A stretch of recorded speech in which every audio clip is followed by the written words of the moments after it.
Good morning, MSJ. I'm Albert Randall, and I'll be your host for today's edition of Tower Views. We welcome back Mr. McDivitt to the studio for another edition of This Week in History. Mr. McDivitt, what do you have for us today?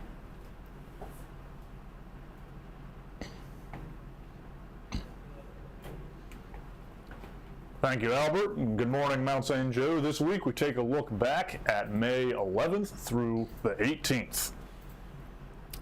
In music history, it was on May 12th, 1967 that Jimi Hendrix's album Are You Experienced was released in Great Britain.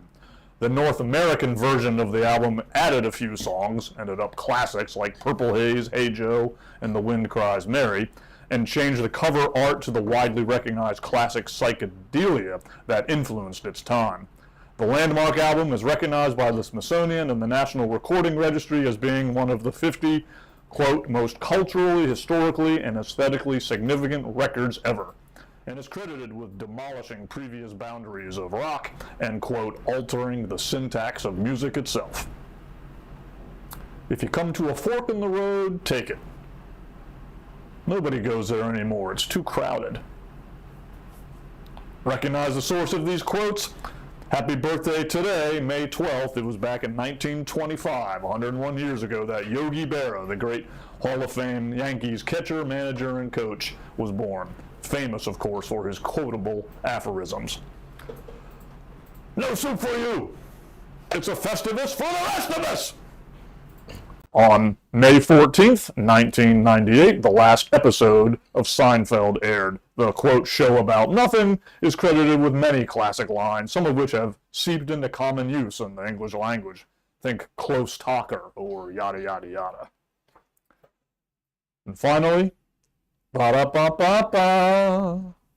It was on May 15th, 1940, that Mac and Richard McDonald opened a drive-in restaurant in San Bernardino, California, marking the beginning of what became the rise of fast food chains.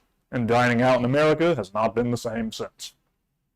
Tune in next time for another installment of This Week in History, and remember, today is a great day to learn. Thanks, Mr. McDivitt. It is always a great day to learn. Next up, sports. Last week, varsity golf concluded its regular season with a win against Gilman at home.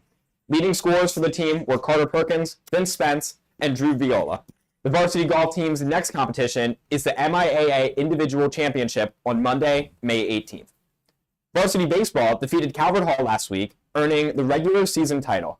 They also defeated John Carroll and Loyola in the early rounds of the MIAA playoffs. Yesterday, the baseball team lost to Archbishop Spalding.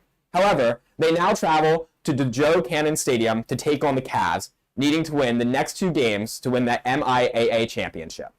Best luck to the Gales. Go get that championship. Next, we move to our clubs and activities. A reminder from the Student Resource Center in the library. Do you need help with your writing, college applications, or projects? If so, stop into the Writing Center during any of the times listed. If you need help with your STEM subjects, you can make appointments for assistant on Mondays, Tuesdays, and Thursdays. NHS-sponsored study hall is available Monday through Thursday in room 313 in St. Joseph Hall. Rho Kappa and Spanish NHS tutors are also available. Do you like to read? If so, consider joining the Student Book Club.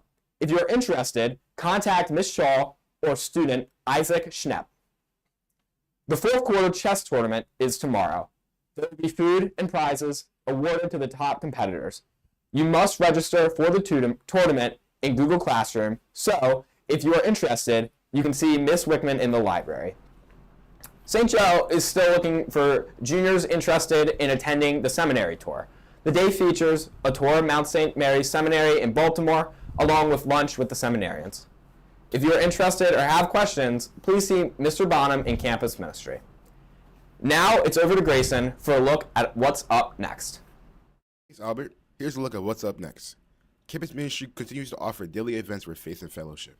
On Wednesday, there is morning mass, followed by time with Father John, including opportunities for the sacrament of reconciliation. On Thursday, faith sharing and Right Conservatives Club. Flapjack Fridays are back as well. If you're interested in any of the campus ministry offerings, please see Mr. Bonham or Mrs. Abdo. Thank you to everyone who's tuned in to watch sports on MHA TV this year. Just recently, we crossed the 2,000 subscriber threshold. Thank you for your support. There are no more sports broadcasts scheduled for MHA TV for the remainder of the year. We'll be back in the fall for another year of MHA TV Sports. If you're interested in helping with the broadcast, please see Mr. Schultz in the MHA TV studio. On Friday, there will be a dress down day. Here to tell us more about it is Mr. O'Donnell. Hey, Mount St. Joe, it's Mr. O'Donnell, and as he said, I'm here to plug Friday's Dress Down Day. Dress Down is going to go to 2 organizations this time. One is the St. Jude's Research Hospital in Tennessee, which takes care of children with really serious diseases like leukemia, and they do it free of charge for families who are in need. The other half of the money is going to go to an organization that's dear to my heart called the INAD Foundation, and that stands for Infantile Neuroaxonal Dystrophy. This is a really serious genetic condition that is very rare. They say only about 20 children in the country have it, and only about 100 around the world. Currently, it's incurable, and it's so rare that funding and awareness of it seems to be, missing. So for the past 3 years, Mount St. Joe's has been chipping in. Now, my family has been touched by INAD in a very sad way. Pictured here is my niece, Allison, with her husband, Nick, and my grandniece, their daughter, Rowan. She's 4 years old, and she was diagnosed with INAD about 3 years ago.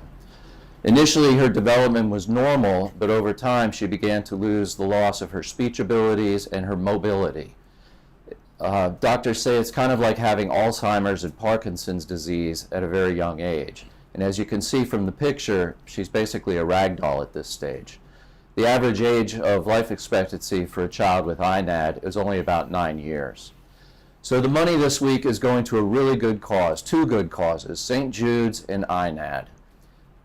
We ask for $2 more if you can give it, but chip in as you always do, and let's make St. Joe a good charitable organization that gives from. Thank you. Thanks, Mr. O'Donnell. That is definitely a worthy cause for this week's Dress Down. Thanks to everyone in the studio. Homeroom Trivia will be hosted by Mr. Campbell on Thursday. We'll see you next week for another edition of Tower Reviews.